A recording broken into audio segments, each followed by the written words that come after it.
Sociology of Religion. His publications include Religion and Society, 2011, The Religious and the Political, 2013, both with Cambridge University Press. He is the editor of the Wiley Encyclopedia of Social Theory, that's forthcoming later this year. So please welcome Professor Bryan Turner, speaking on the past and futures of the sociology of religion. Thank you very much.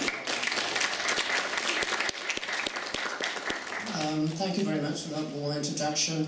Actually, I was here for a BA and a PhD. The PhD was on the decline of Methodism, and David Martin was my external examiner, so there's all sorts of connections that go back a long time with Leeds, and thank you very much to the Association for welcoming me here and inviting me.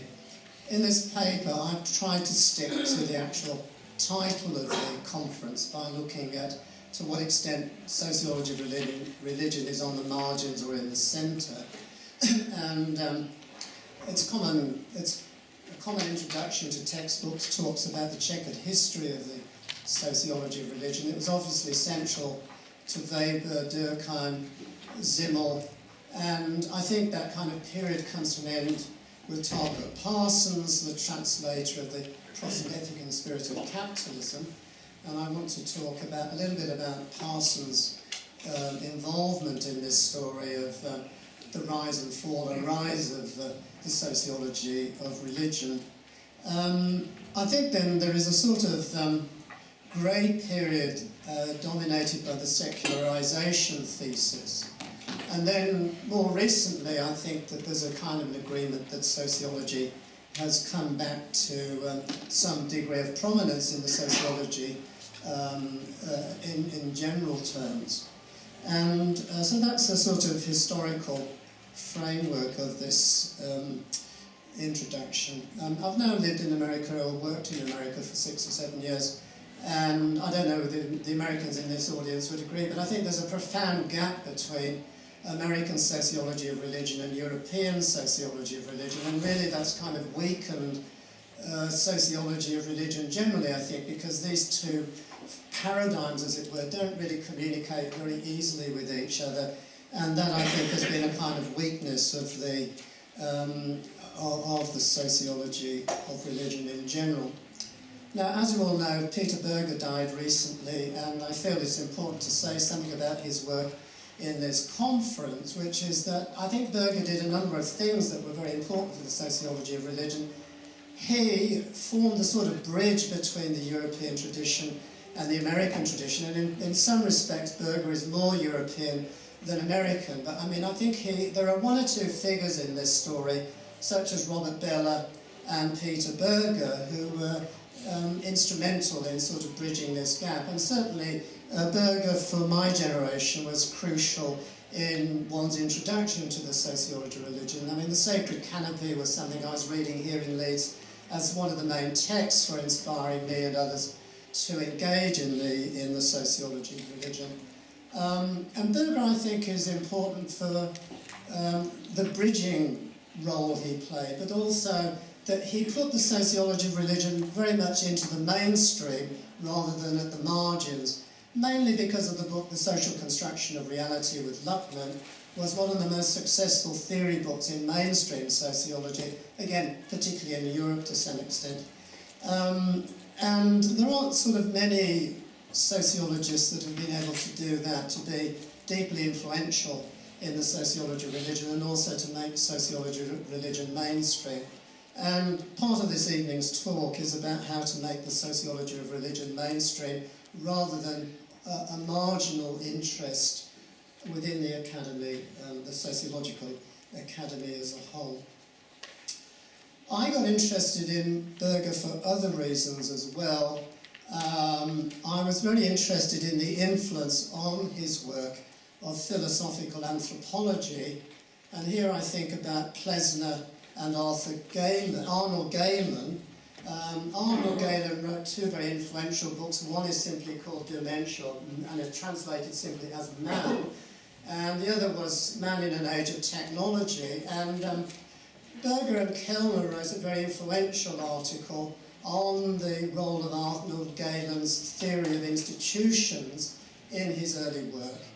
And he also wrote a very sympathetic introduction to Man in an Age of Technology. Now, what did he take from Galen?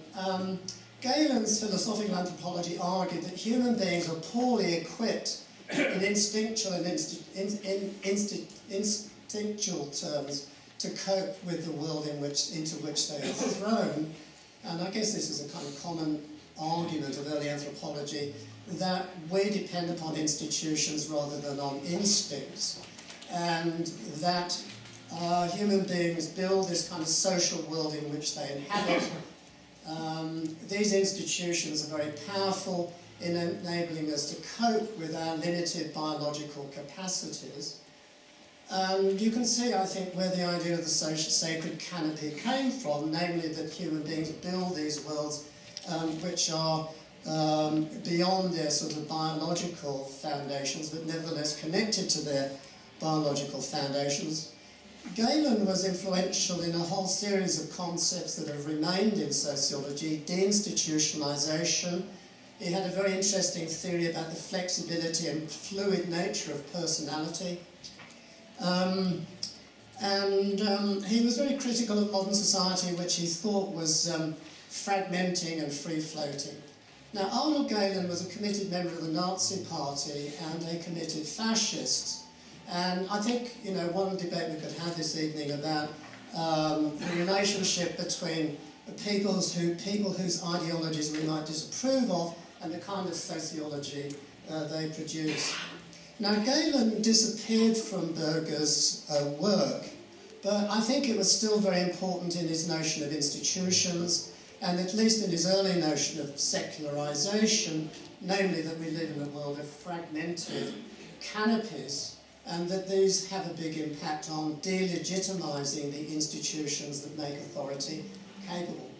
Now, in the 70s, and I think those of you at the London School of Economics probably know better than I do, in the 70s, Berger was therefore welcomed by the student movement as this radical critic of society who developed this constructionist argument that all of the institutions we know and respect are merely kind of fabrications of a cultural process of construction, and what can be constructed can be deconstructed. So, I mean, this idea of social construction, I think, became mainstream to sociology. But I think the interesting thing about Berger was that because institutions are fragile, we have to work hard to maintain them. And this was the kind of conservative strand of his work. Anyway, I think that we might want to come back to Berger, particularly since he died recently. I think the other figure that I'd point to as one of the major thinkers in our subject, who again I think was a bridge between the American tradition and the European one, is the work of Robert Bellah, who also died recently. I think Bellah, you're all familiar, I'm sure, with Bellah's work on civil religion, which was an article that made a big impact on the debate about religion in American society. But I'm thinking more recently of Bellah's major work on religion and human evolution, and the axial age debate that has been around people like Robert Bellah and Hans Joas. Bellah's work was quite unlike the rest of American sociology. I think he also contributed very much to the work of comparative religion with his book on Tokugawa, Japan. And Bellah's work, I think, has had some kind of exposure in British sociology recently. But I think this actual age religion debate was one of his major contributions to the sociology of religion. So here I'm trying to think about these authors that, you know, bridge this gap between the European and the American tradition, and secondly made religion very central to the work of sociologists. Another figure who was here at Leeds when I was a student, Roland Robertson, I think was important in developing the whole theory of globalization. I think it's interesting that much of the globalization research that was the early stages of globalization research came out of either religious studies or out of the sociology of religion, because if you do the sociology of religion in a kind of broad and comparative way, of course you're going to be looking both at non-Christian traditions, but also looking at the way in which religions interact with each other in various ways. Robertson, of course, was part of the English migration to the United States, and there's a book somewhere about those British sociologists who ended up in Australia, New Zealand, Canada and America, and took a kind of British way of thinking about sociology into the American context in this way. Let me just pause a minute.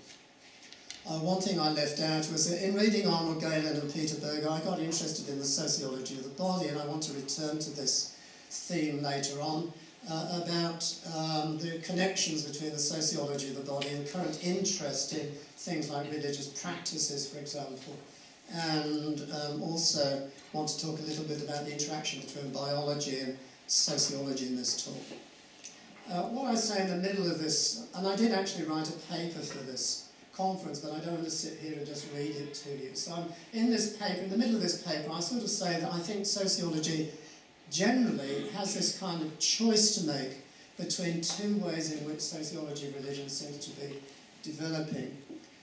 One is the whole notion of deinstitutionalized religion, religious individualism, post-institutional forms of eclectic and diverse religious practices, broadly speaking, spirituality.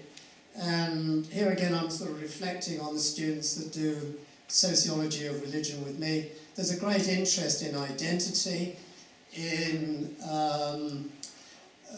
shifting identities, multiple identities, and so on and so forth. But my main criticism of this development, at least amongst my students, is that the only identity they're really interested in is their own identity. And so there is this kind of subjectivity, I think, that's characteristic of a lot of work that's being, I think, done at the postgraduate level in sociology. And the other, I think, is the interest in public religion as a kind of contrast to this. And this is the contrast between these two are the things I want to explore. Another character who I thought made religion very central to mainstream history, sociology, political theory and so forth is the book by Jose Casanova, 1994, Public Religions in the Modern World. Casanova, working from a sort of Catholic background, wanted to be, was interested in the impact of Vatican II on the way in which Catholicism had evolved as a more liberal, politically engaged type of religion. And one might say that what Vatican II did was to modernize, to politically modernize Catholicism, to make it more interested in liberation movements, in radical politics and so forth. And so Casanova's book is a sort of Jesuit reflection on post-Vatican II religion. And those of you who know the book will remember there's a lot about political change in Spain, Latin America, Italy and so forth, in which this Vatican II development had a big impact on the Catholic Church dissociating itself from authoritarian regimes. I mean, this is Casanova's argument, and became a public religion in that sense. But then also, I think he was very much interested in the Shia revolution, which the Iranian revolution was another one of his examples of a public religion. The other was moral majority, and the final one was Latin American liberation theology. I think that this work by Casanova and the legacy of Parsons' Sociology of Religion then had an impact on writers like Shmuel Eisenstadt, who invented, or perhaps he didn't invent, but I mean he was instrumental in the in the promotion of the idea of multiple modernities as a way of thinking about comparative studies and comparative religion. Now, okay, a little biographical comment. The first job I got was at the University of Aberdeen, where, I mean, this was straight after Leeds. I was appointed to teach the Sociology of Religion, and I had absolutely no interest from students in the Sociology of Religion. I think in my first class I had 3 students who were vaguely interested in religion. I thought this is a no-hope situation for me as a young academic. How do I explain to the head of the department that I really don't have enough students to, you know, earn my salary, as it might keep, as it were? So I retrained as a medical sociologist, and that again reinforced this idea of the sociology of the body as some kind of underpinning aspect of both religion and medical practice, and became interested in the history of medicine, in which I was writing about the history of diet. And then I got into Foucault, because Foucault's work on governmentality seemed to fit the idea of diet as both a kind of mechanism for controlling bodies and a way of controlling governments. And so this relationship between the disciplined body and the disciplined society seemed to me to be one way forward for my interest in both religion and medicine. And here again the Arnold Galen story comes into this, this issue.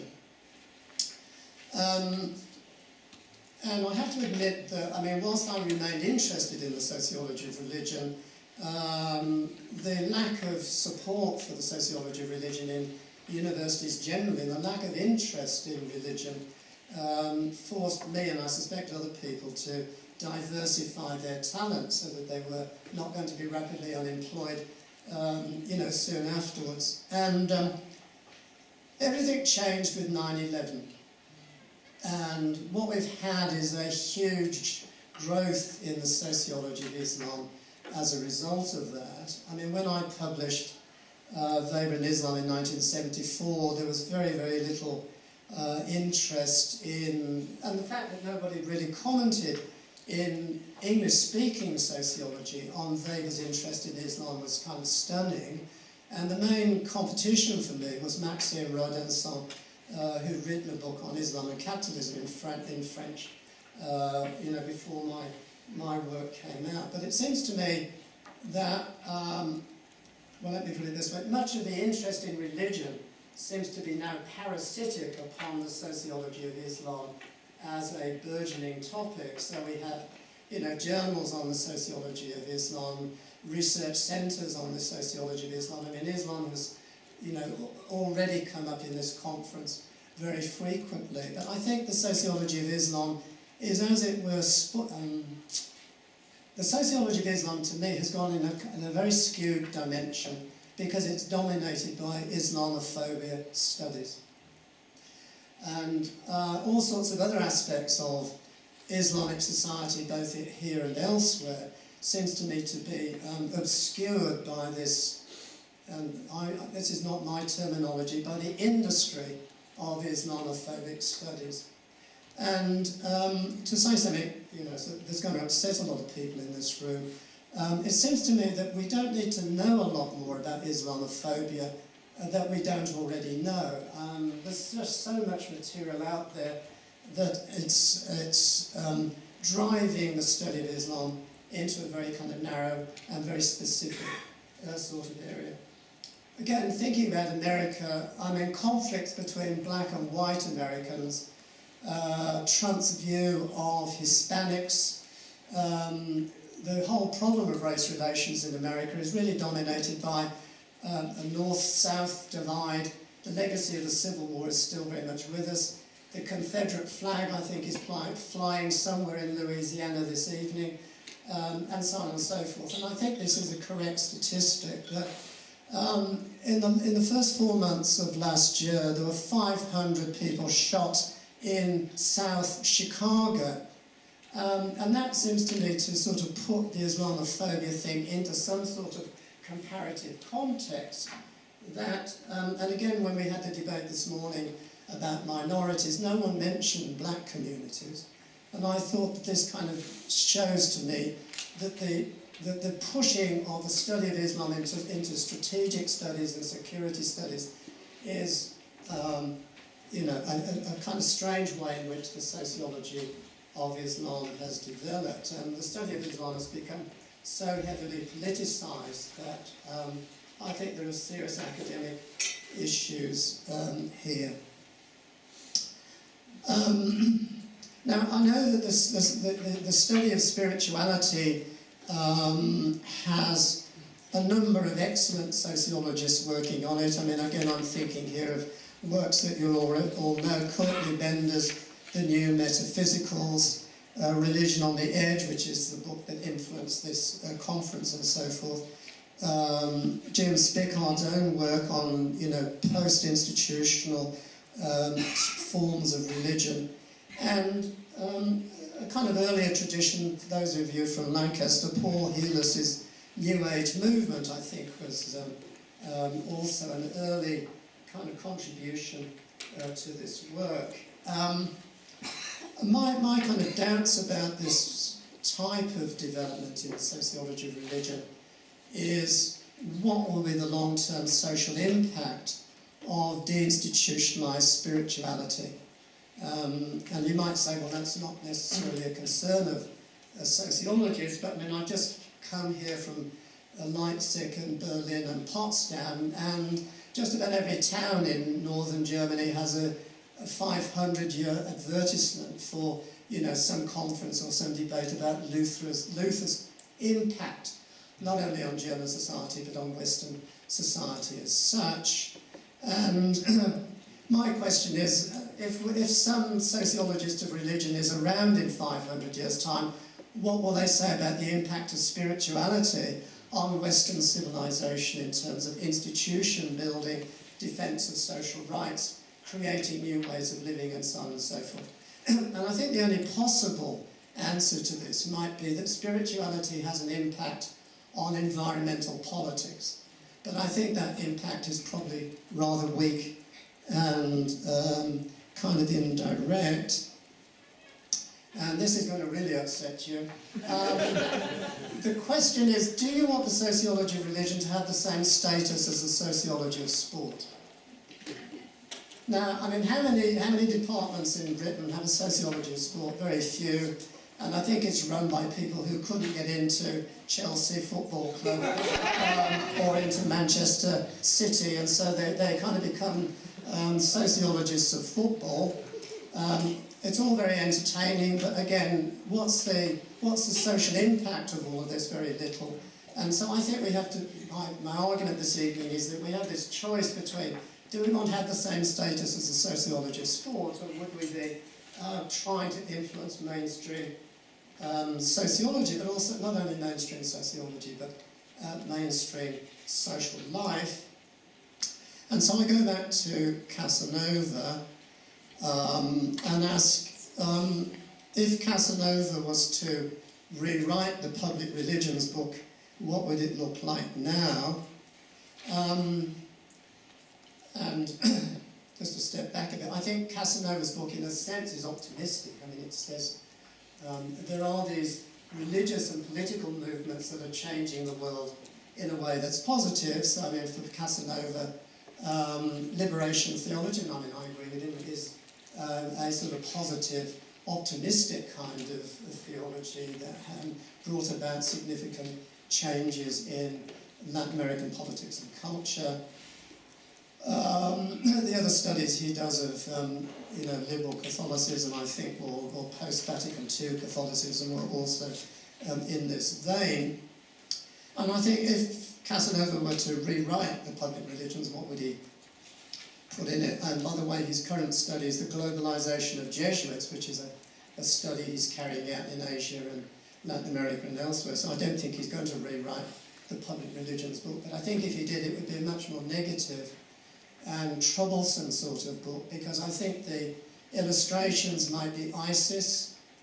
I think we could have a debate here this evening about whether ISIS is Islamic or what it is, but it claims to be Islamic and has some of the characteristics that might be associated with the caliphate.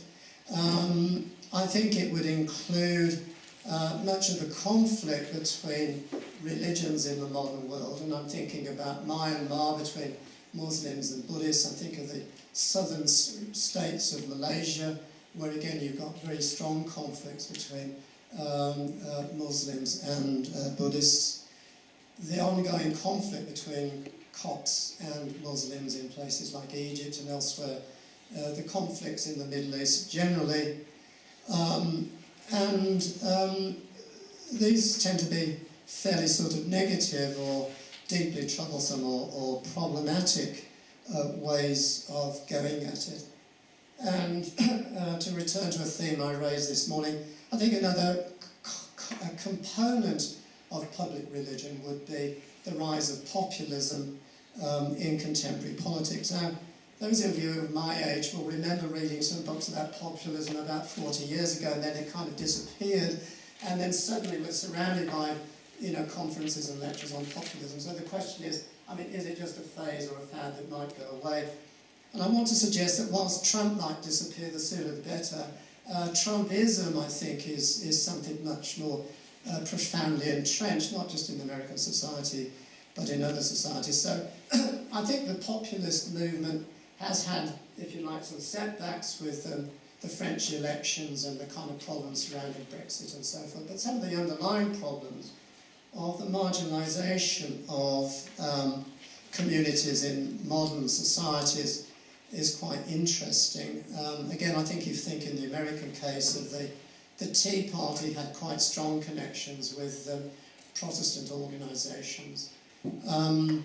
And a book recently by Mazuki, MacDonald and Olivier Bois called Saving the People, which I referred to this morning, has about, I don't know, a dozen chapters on the connections between populist movements and religion in Europe and elsewhere. There is a missing chapter on Trump because the book was published before he won the election.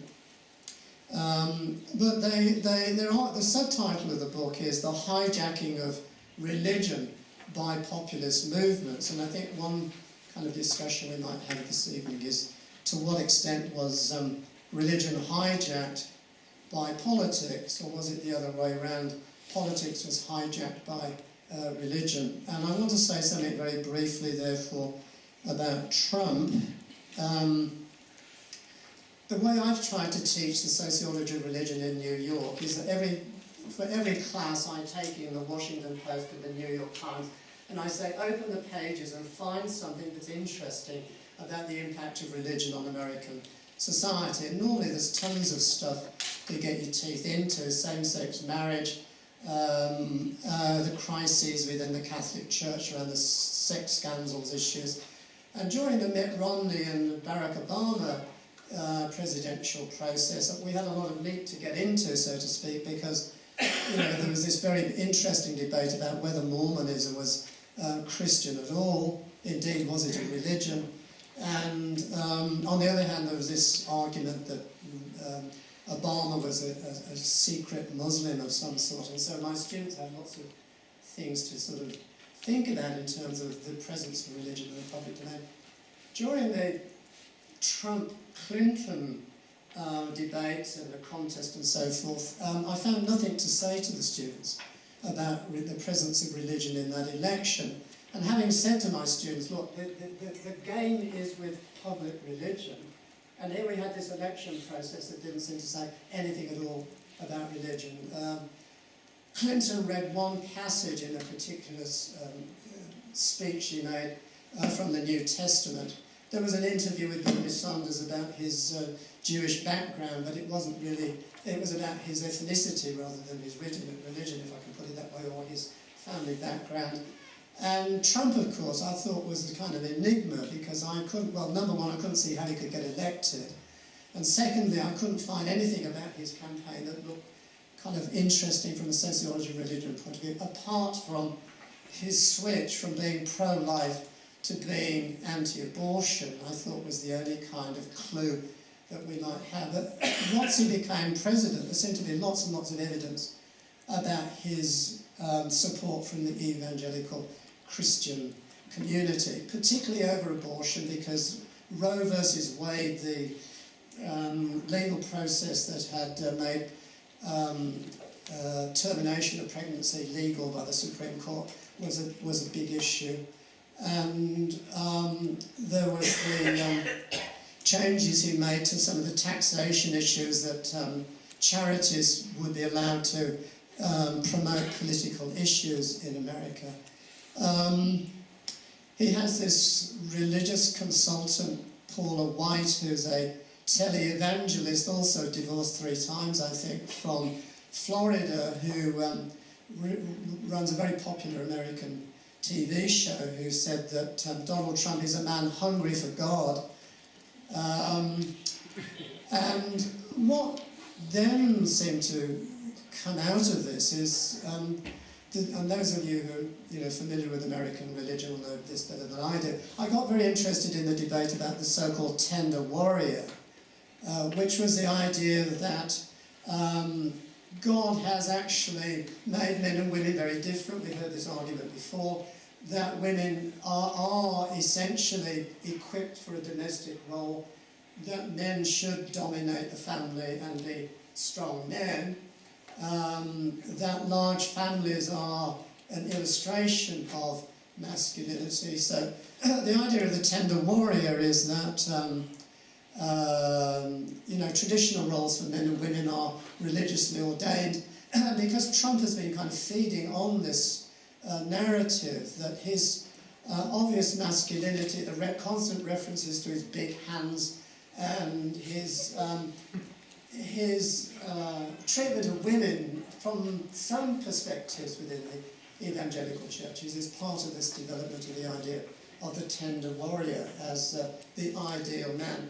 And I think, this phrase has been overused, it seems to me to be connected to a sort of crisis of masculinity because of the acceptance of gay men within the military, the Supreme Court decision about same-sex marriage, and I think this is connected to the idea of the backbone of Trump's support coming from marginalised communities in which men have lost their jobs, industries have disappeared, and men are incapable of supporting families and undertaking traditional sort of male roles. And Trump's emphasis on jobs, and to bring back coal mining and male industries in which males were successful. So Trump's antagonism, or his base's antagonism to feminism, to East Coast intellectuals, to Hillary Clinton, and so forth, is part of this agenda, which I think speaks to the sense of those who are left behind. Having said all of that, I think that Trump support is much more complicated than that story. And we have to keep in mind that Trump didn't win the popular vote, despite his protests about, the 3 million fake votes or whatever it was that brought him into power. So I think here is a topic that I think brings the study of religion back into the political domain, which I think is crucial for the agenda I'm trying to promote this evening about the role of religion in the public domain. Just one quick comment on Steve Bannon, who was the campaign manager for Trump, and whilst he was dismissed in April, he's still very much part of the White House community backing and supporting Trump. Bannon is a conservative Catholic. I think a lot of his attitudes towards Europe and towards the Washington swamp is partly connected to his Irish background and his Catholic views. And he's very much influenced by a Russian political philosopher called Alexander Dukin, who wrote a book called The Fourth Political Theory, in which he argues that fascism, communism and liberalism has all failed.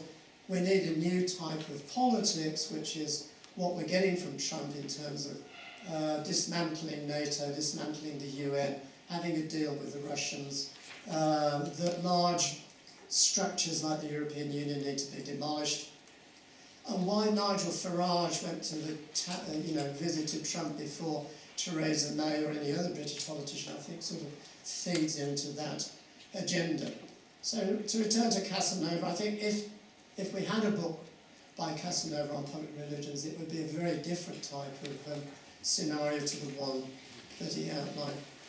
Now I'm going to finish briefly with a bit of self-advertisement, because you might say, okay, well, you've come here with this agenda, which is that, the study of spirituality, and, being controversial, I suppose, the study of spirituality has the same kind of status as the study of sport, that it won't put sociology of religion into the mainstream of modern sociology. So you might say to me, okay, well, what's your agenda? And so I'm going to talk very briefly about some of the work we're developing at Potsdam and some of the work we're developing at the Australian Catholic University in Melbourne. This is my agenda for me, but also that I think it's, these are some of the things that I think may be of interest to the sociology of religion if it's going to, have some sort of purchase on sociology generally.